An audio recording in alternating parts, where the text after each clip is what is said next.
Hola, ¿cómo estás? Bienvenido, bienvenida al canal de Yahweh. En nombre de nuestro Abacados, Yahweh Sabaoth, de su majestad nuestro rey Yahshua Hamashia y del pueblo Kadosh, te doy la más cordial bienvenida al canal de Yahweh. Hoy con un nuevo vídeo de la serie La vida ocultada de Yahshua Nazareno, número 14.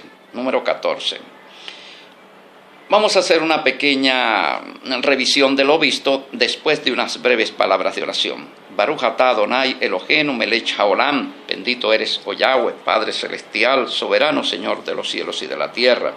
Padre mío, pido, Señor, solicito que usted con su Ruach HaKodesh me inspire, Señor, las palabras y coloque, Señor, estas palabras en mis labios, Padre, las ideas en la mente, Señor.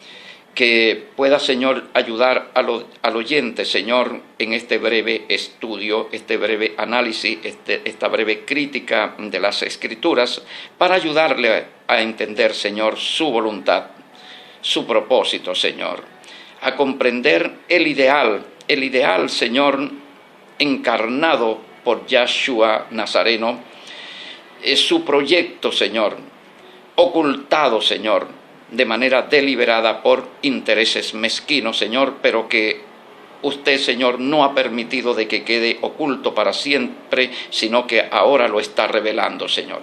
Por su nombre santo Yahweh Sabaoth, por el nombre santo Yahshua. Amén. Bueno, bien. Entramos en materia. Yahshua Nazareno difiere de una figura que va a surgir unos años después de su muerte.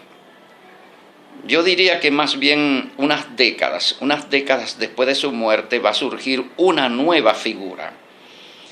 Esa nueva figura que luego se va a llamar Jesucristo o Jesús el Cristo, esa nueva figura va a surgir producto de una reinterpretación de el Yahshua judío, de su predicación, de su enseñanza, de su ideal, de su proyecto.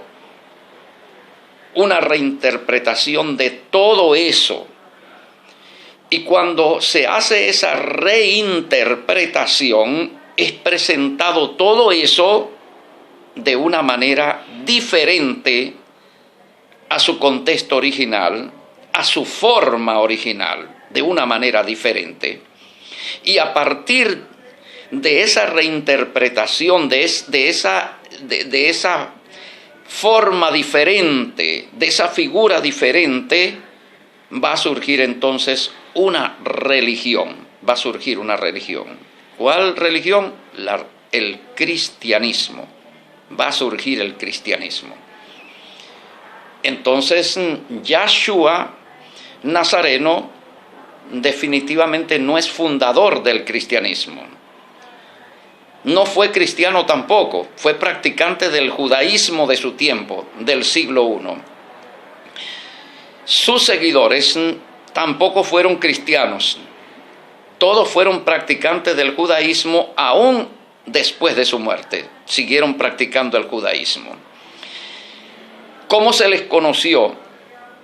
No se les conoció como algo diferente al judaísmo, sino como una secta del judaísmo. Y esta secta del judaísmo se denominó originalmente los nazarenos. Entonces podemos decir que entre las sectas del judaísmo estuvieron los fariseos, los saduceos, los zelotes, los esenios y los nazarenos. Ahora, ¿cuál era la diferencia entre los nazarenos y el resto de las sectas del judaísmo? ¿Cuál era la diferencia?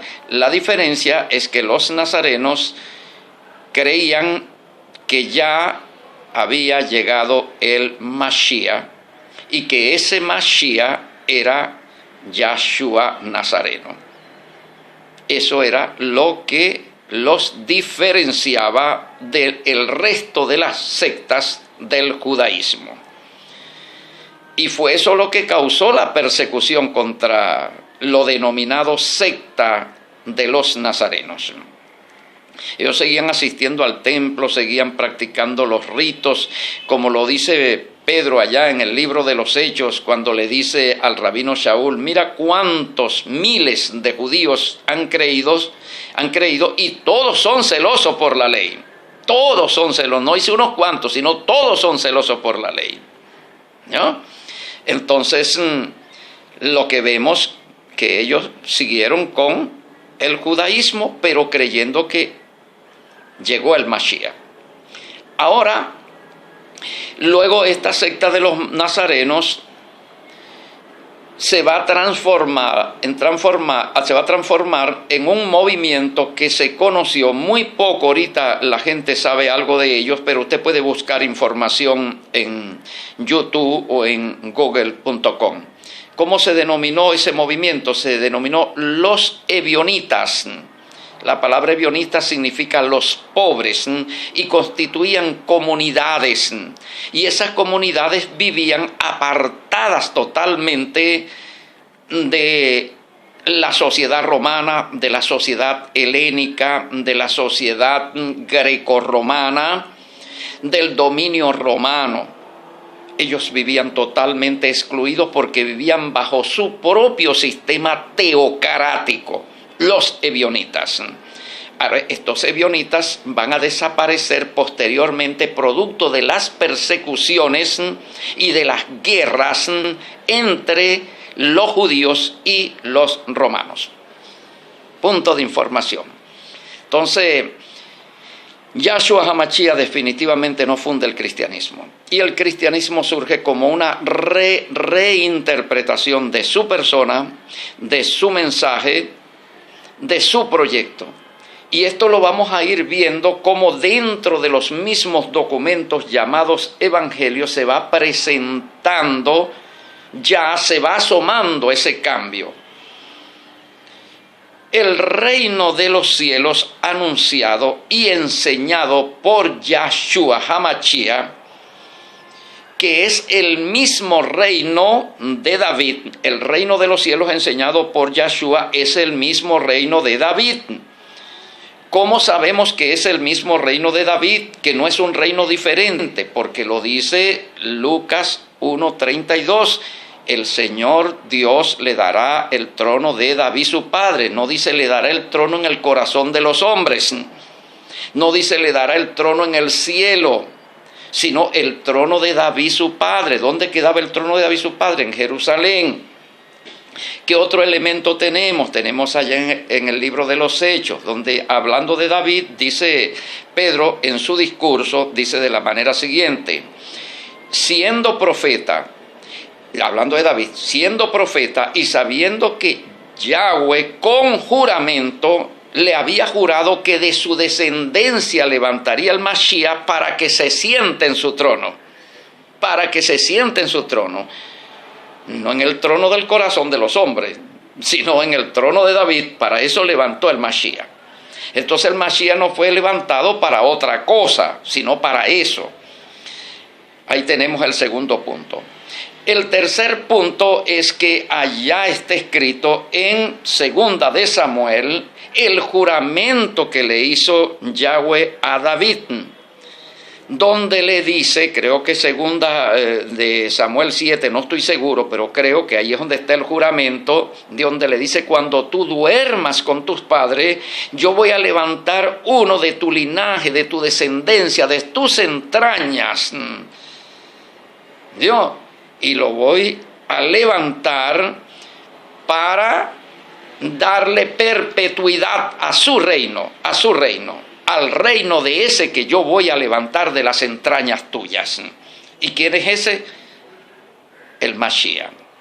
Ahora, Yahshua HaMashiach se presenta como ese hijo de David, ese descendiente del linaje de David. Y vemos entonces el problema de los evangelistas, como Matillahu, que Matillahu, él quiere probar dos cosas que no haya cómo reconciliarlas en su evangelio, el evangelio de Matillahu. Él no haya cómo reconciliar esas dos cosas. Una es que él quiere presentar a Yahshua Nazareno como descendiente de David y quiere probarlo, demostrarlo con una genealogía que llega solamente hasta José. Y él, con esa genealogía que llega hasta José, él quiere probar la descendencia biológica de David, de Yahshua, de David, que procede de David. A través de esa genealogía, él quiere probarlo. Pero al mismo tiempo, en el Evangelio, quiere probar de que este Mashiach, Yahshua Nazareno, no tuvo padre humano. Y si no tuvo padre humano, entonces también está diciendo al mismo tiempo que esa genealogía con la que trata de probar no es definitivamente de Yahshua, porque no es descendiente biológico, según la carne y según la sangre del rey David.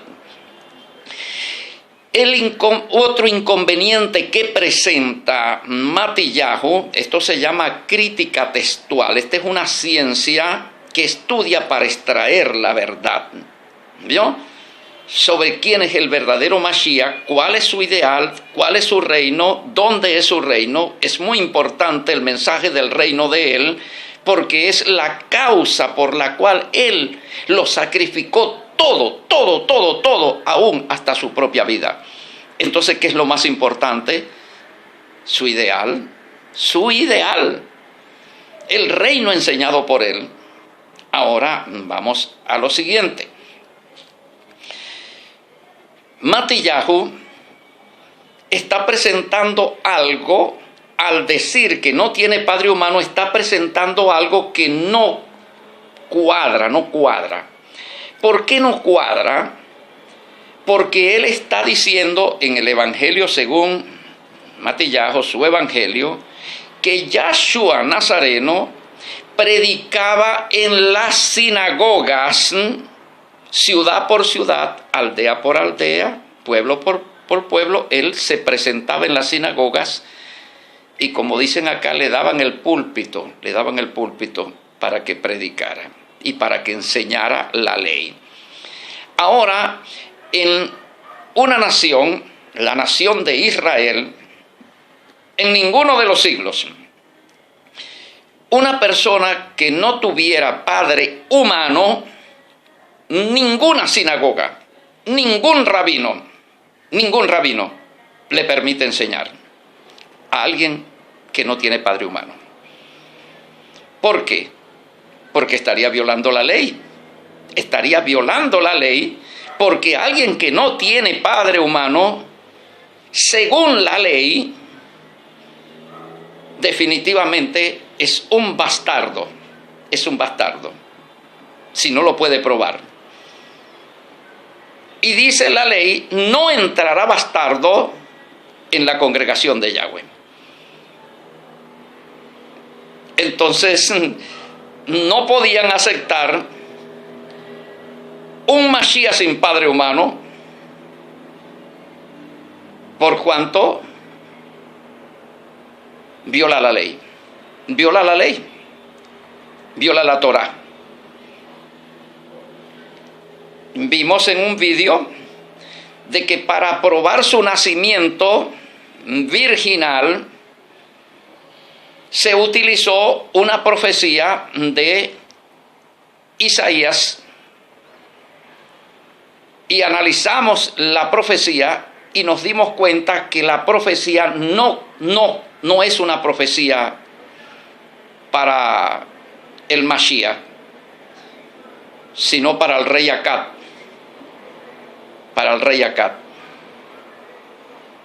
En su conflicto con el rey de Israel y el rey de Siria.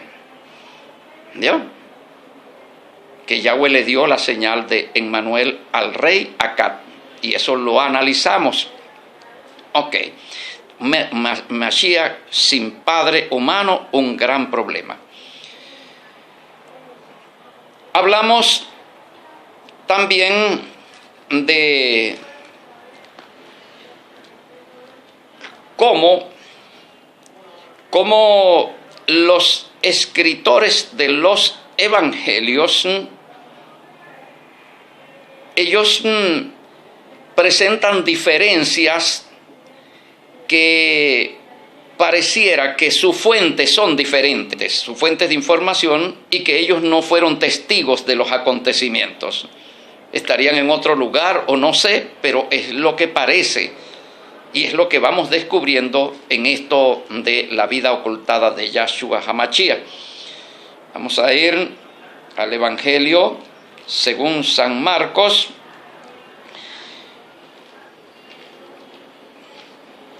San Marcos,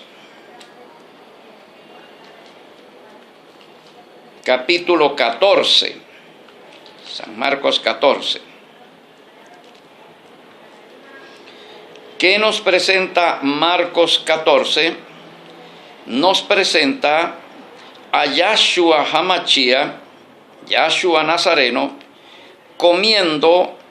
Usted puede analizar todo el versículo, todo el capítulo, perdón, y se dará cuenta de que él está comiendo la Pascua con sus discípulos, y la está comiendo el día en que se sacrifica el Cordero Pascual, y que ese día, según los historiadores, según todos los investigadores, ese día, ese año de la muerte de Yahshua, ese día de la Pascua cayó día Shabbat. Y él estaba comiendo el cordero el día Shabbat en San Marcos 14. Pero en San Juan, capítulo 19, conseguimos que el día anterior, que era día de preparación, ya estaba en manos de Pilato.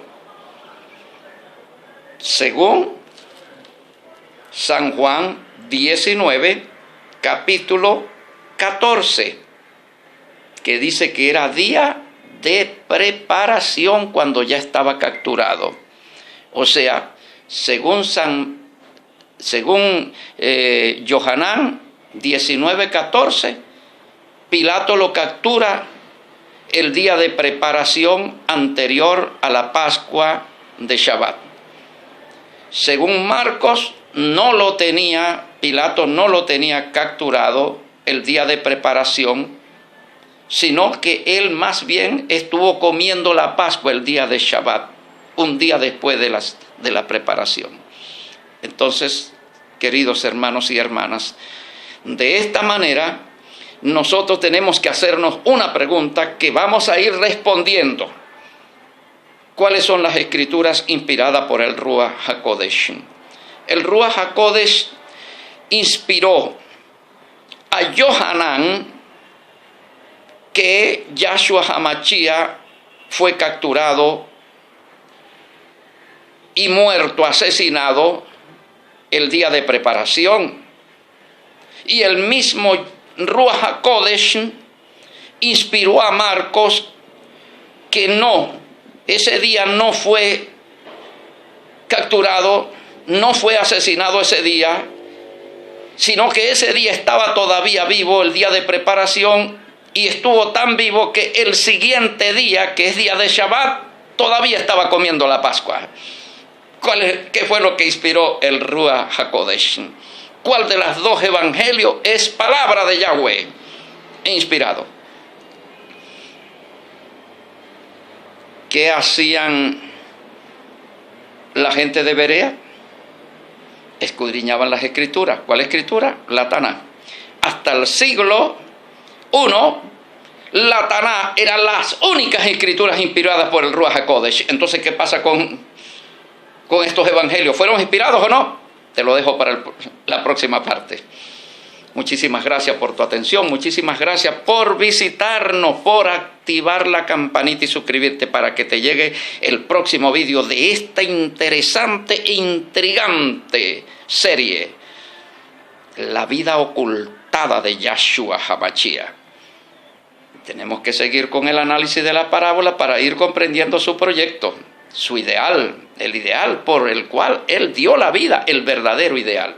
Y luego vamos a comprender cómo fue Él reinterpretado más tarde para crear una nueva figura y a partir de esa nueva figura crear una nueva religión. Comunícate con nosotros ya al 0424-255-7182, nuestro número de WhatsApp. Si quieres pertenecer a nuestro pueblo Kadosh, si quieres tener la bandera Kadosh con sus símbolos, el color blanco representativo de la justicia y la santidad de Yahweh, las dos franjas azul celeste claro, representativa de la Torá, de los mandamientos de Yahweh que han de regir la vida y han de ordenarla en santidad y en justicia, con la menorá en el centro, que es el candelabro de 7 brazos, simbólico de la presencia del Ruach HaKodesh en su pueblo. Esa es la bandera Kadosh. Solicítala al 0424-255-7182 y de una vez pide que seas llevado al grupo de WhatsApp, nuestro grupo de WhatsApp del pueblo Kadosh. Allí vas a tener bastante información que te va a ayudar a comprender mucho. Bueno, también puedes pedir el mapa Kadosh con las 12 regiones, según los 12 hijos de Israel. Muchísimas gracias.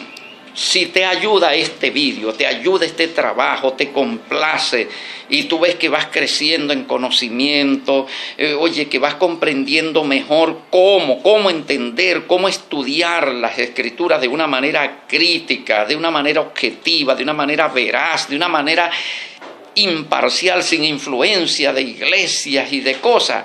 Entonces, si deseas colaborar con este trabajo, dar tu ofrenda para que este conocimiento vaya llegando a todo este país, entonces comunícate con nosotros al 0424-255-7182. Será hasta pronto. Shalom Aleichem.